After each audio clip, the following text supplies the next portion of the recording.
Part 5 एक चर का रैखिक समीकरण प्रश्नावली 5.3 का 11वां क्वेश्चन। रोहित की आयु प्रदीप की आयु के दुगने से 5 वर्ष अधिक है, तो 6 वर्ष पूर्व प्रदीप की आयु रोहित की आयु की एक अनुपात मतलब 1/3 थी। तब दोनों की आयु ज्ञात कीजिए। ठीक है, हल करते हैं फिर। चलो हल करते हैं। तो देखो, रोहित की आयु प्रदीप की आयु से दुगने से 5 वर्ष अधिक है, मतलब प्रदीप को पहले मानना पड़ेगा। ठीक है, रोहित की आयु प्रदीप की आयु का क्या है, दुगने से 5 वर्ष अधिक है, तो क्या मानेंगे, माना कि प्रदीप की वर्तमान आयु x वर्ष है। ठीक है, प्रदीप को क्या मान लिया है, प्रदीप का वर्तमान आयु x वर्ष है मान लिया। ठीक है, तो अब देखो तब तब आगे क्या बोला है, तब रोहित की आयु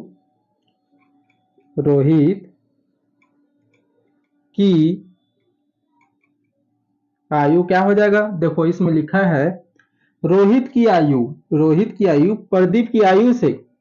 प्रदीप के आयु के दुगने से, मतलब क्या बोला है, रोहित का आयु प्रदीप की आयु से दुगने यानी 2x।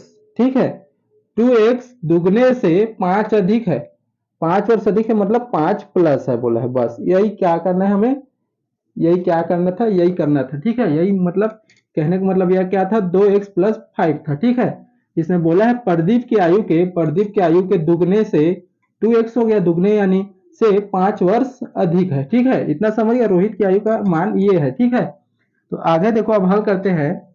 तो आगे क्या बोला है, 6 वर्ष पूर्व की बात करें, मतलब पीछे की बात करें। ठीक है, तो लिखते हैं 6 वर्ष पूर्व। ठीक है, 6 वर्ष पूर्व, अब दोनों का आयु निकालना पड़ेगा हमें। 6 वर्ष पूर्व बोला है तो प्रदीप का आयु निकालते हैं। प्रदीप की आयु 6 वर्ष पूर्व ना, 6 वर्ष पूर्व को निकाल रहे हैं। ठीक है, प्रदीप का आयु क्या है, x माने थे, तो पूर्व मतलब पीछे की बात कर रहे हैं, पीछे की बात करते हैं तो हमेशा माइनस में होता है। ठीक है, तो x - 6 हो जाएगा, x - 6 वर्ष हो जाएगा। ठीक है, इतना समझ गए। और देखो, तो रोहित का भी निकालेंगे, तो रोहित का भी निकालते हैं। चलो, रोहित की आयु क्या हो जाएगा, 2x प्लस क्या है, 2x + 5 है, तो इसमें क्या करना है, 6 वर्ष क्या है, पूर्व की बात हो रही है, तो 6 माइनस करना पड़ेगा इसमें। ठीक है, तो अब माइनस हो रहा है तो देखो इसमें माइनस होगा, 2x तो रहेगा, 5 में से 6 गया तो माइनस का 1 आ जाएगा। ठीक है, वर्ष ये हो जाएगा। ठीक है, इतना समझ गए। ठीक है, इतना समझ गए। अब देखो आगे क्या बोला है, 6 वर्ष पूर्व प्रदीप की आयु रोहित की आयु की 1:3 थी बोली है। अब तो डायरेक्ट अब हल करना पड़ेगा, तो हल करते हैं। देखो सरल है, प्रश्नानुसार। ठीक है, प्रश्नानुसार अब हल करते हैं। देखो, 6 वर्ष पूर्व प्रदीप की आयु, 6 वर्ष पूर्व प्रदीप की आयु कितना है, ये 6 वर्ष पूर्व की बात हो रहा है ना, x - 6। 6 वर्ष पूर्व प्रदीप की आयु रोहित की आयु की क्या है, 1:3 थी, यानी रोहित की क्या है, 1:3 का क्या है, ये वाला मान है बोला है, 2x - 1। ठीक है, इतना समझ गया क्या, सिंपल समझो। 6 वर्ष पूर्व प्रदीप की आयु, 6 वर्ष पूर्व प्रदीप की आयु, ठीक है, और रोहित की आयु की क्या है, 1:3 थी, यानी गुणक फॉर्म में ये हो गया। ठीक है, ऐसे क्या करना है, इसे जमाना है सबसे पहले तो। ठीक है, आगे हल करते हैं। देखो, तो अब हल करते हैं इसे, तो ये तो सेम रहेगा, x - 6 ही रहेगा, इस तरफ x से ही गुणा होगा, ये तो सीधा एक वाला तो ऊपर के साथ होगा। ठीक है, इतना हो गया, तो आगे इसको, हाँ चलो इसे रहने देते हैं। तो ये क्या हो जाएगा, एक से गुणा होगा तो ऊपर में उतना ही आएगा, या इसको डायरेक्ट ऐसे भी कर सकते हैं। देखो, ये 3 इस तरफ आकर गुणा होगा, बटे में रहता है तो पक्षांतर करते हैं तो क्या होता है, गुणक फॉर्म में आ जाता है। ठीक है, तो ये हो जाएगा 3x - 6, और x से गुणा होगा तो उतना ही रहेगा, 2x - 1 ही रहेगा। ठीक है, तो अब देखो 3 से गुणा होगा तो 3x - 6 × 18, 2x - 1। ठीक है, इस तरफ हल करते हैं। तो आप देखो 3x इस तरफ 2x आकर माइनस हो जाएगा, 3x इस तरफ आएगा माइनस 2x हो जाएगा। और देखो माइनस का 1 है इस तरफ, और ये माइनस का 18 को इस तरफ लगेंगे तो प्लस 18 हो जाएगा। ठीक है, तो इस तरफ क्या हो जाएगा, x आ जाएगा, 3 से 2 घटेगा तो, और एक इतना माइनस प्लस हो रहा है तो ये भी घटेगा तो 17 आ जाएगा। तो x का मान कितना आ गया, 17। ठीक है, इतना तो हमें पता चल गया। तो देखो प्रदीप के वर्तमान में क्या माने थे, x माने थे, यानी प्रदीप का वर्तमान में क्या होगा ये। अतः प्रदीप की वर्तमान आयु x बराबर क्या है, 17 वर्ष। ठीक है, इतना समझ गए। और देखो, और रोहित को क्या माने, रोहित की आयु, रोहित की आयु। ठीक है, तो रोहित की आयु निकालते हैं, कितना हो जाएगा, रोहित की आयु क्या है, 2x प्लस 5 है, तो इसे में मान रखेंगे 2x प्लस का 5, तो क्या हो जाएगा, 2x का मान कितना है, 17 प्लस का 5, 7 17 दूनी 34 प्लस का 5, तो क्या हो जाएगा 39 वर्ष। यही क्या हमारा आंसर है। ठीक है, तो प्रदीप की आयु कितना है, 17 वर्ष, और रोहित का आयु कितना है, 39 वर्ष। ठीक है, ऐसे हल करेंगे वाला क्वेश्चन। प्रश्न 12, नदी के बहाव की दिशा में जाती हुई एक मोटर बोट दो तटीय नगरों के बीच की दूरी 5 घंटे में तय करती है। बहाव के विपरीत मोटर बोट इसी दूरी को 6 घंटे में तय करती है। तो यदि जलधारा की चाल 2 किलोमीटर प्रति घंटा हो तो स्थिर जल में बोट की चाल ज्ञात कीजिए। ठीक है, ये हमारा क्वेश्चन है। ठीक है, तो हल करते हैं। देखो हल, तो इसमें देखो पहले क्या हुआ है, हमें क्या ज्ञात करना है, स्थिर जल में बोट की चाल ज्ञात करना है। ठीक है, तो इसी को लिखते हैं, माना कि स्थिर जल में बोट की चाल x किलोमीटर प्रति घंटा है हवा। ठीक है, ठीक है, इतना समझ गए। ठीक है, अब इसके हिसाब से चलते हैं। देखो नदी के बहाव के दिशा में, ठीक है, तो इसी को लिखते हैं, नदी की बहाव की दिशा में, ठीक है, उसके क्या है, जलधारा की चाल क्या है, 2 किलोमीटर।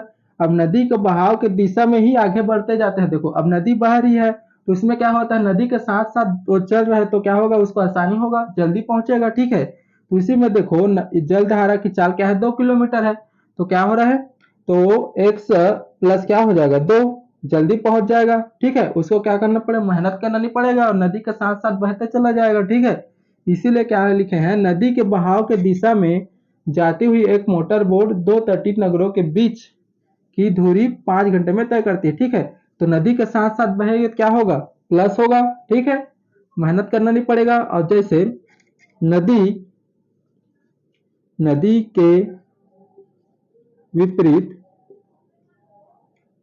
दिशा में, अब नदी के विपरीत बह जाएगा तो क्या होगा, मेहनत करना पड़ेगा, उसे ज्यादा कोशिश करना पड़ेगा, इसलिए क्या हो जाएगा, x माइनस 2 हो जाएगा। ठीक है, क्योंकि जलधारा की चाल क्या है, 2 किलोमीटर प्रति घंटा है, इसलिए लिखे हैं ना 2। ठीक है, कहाँ से आया, ऐसे नहीं।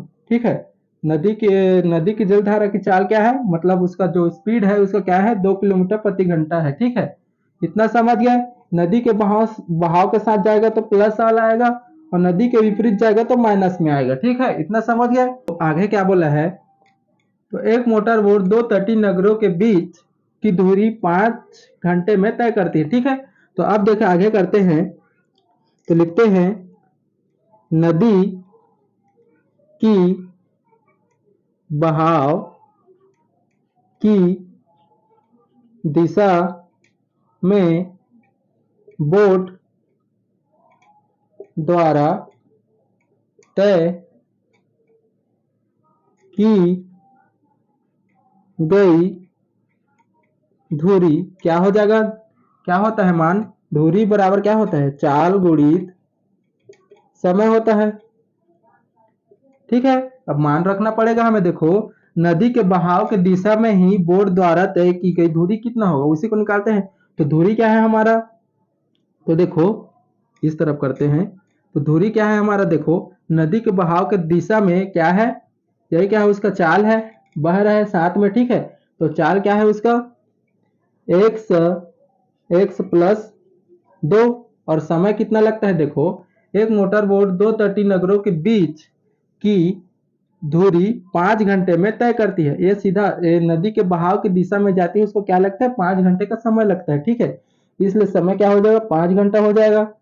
इतना समझ गए, ठीक है। ये क्या होगा, इसका मान होगा, ठीक है। आगे देखो, और आगे क्या करते हैं, अब क्या करेंगे, नदी की विपरीत दिशा को निकालेंगे। नदी के नदी के विपरीत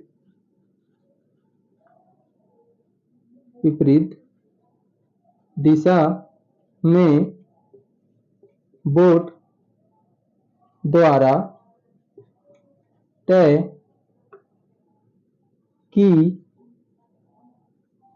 गई दूरी क्या हो जाएगा, नदी के विपरीत दिशा में कितना हो रहा है, दिशा में कितना हो रहा है, x-2 हो रहा था।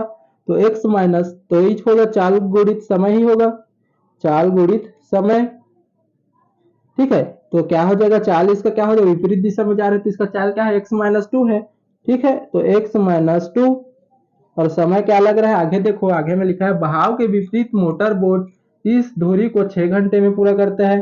तो 6 गुणित हो जाएगा, इतना समझ गए, ठीक है। अब इतना हो गया, इतना तो 6 घंटे में तय करती है। तो यदि जल धारा की चाल 2 किलोमीटर प्रति घंटा हो तो स्थिर जल में बोट की चाल ज्ञात कीजिए, ठीक है। इतना हो गया, तो अब हमें हल करना है बस, ठीक है। हल करते हैं, देखो तो प्रश्नानुसार, ठीक है। इतना हो गया। तो अब देखो दोनों का क्या करना है, तुलना करना है बस, और कुछ नहीं करना है, ठीक है। तो देखो नदी के बहाव के दिशा में उसका दूरी क्या है, ये अलग करेंगे, क्या है, x प्लस 2 गुणित 5 और बराबर नदी के विपरीत दिशा में चलने वाले का दूरी क्या है, x-2 और गुणित में क्या है 6, ठीक है। इतना हो गया। तो आगे हल करते हैं इसी को, देखो तो क्या हो जाएगा, 5 से गुणा होगा तो 5x हो जाएगा, प्लस 5 दूनी 10 हो जाएगा, और ये 6 से गुणा होगा 6x हो जाएगा, और माइनस 6 दूनी 12 हो जाएगा, ठीक है। इतना हो गया। तो अब देखो x वाले को एक तरफ करते हैं और संख्या लोग एक तरफ करते हैं, ठीक है। तो इस तरफ प्लस में 6x, उस तरफ कर देते हैं माइनस, ये देखो ये 10 है, तो माइनस 12 किस तरफ लाएंगे, प्लस 12 होगा, ठीक है। 6x से पहले से, और 5x प्लस में उस तरफ जाकर माइनस 5x हो जाएगा, ठीक है। इतना हो गया। तो अब देखो 10 और 12 कितना हो जाएगा, 22, और इसमें 6 से 5 गया तो x, तो x का मान क्या आ गया, 22, ठीक है। तो लिखते हैं अतः स्थिर जल में बोट की चाल 22 किलोमीटर प्रति घंटा है, ठीक है। यही क्या हमारा आंसर है, ठीक है। इसे हल करेंगे वाला क्वेश्चन, ठीक है। समझ गए, ये अध्याय यहीं पर समाप्त होता है, ठीक है।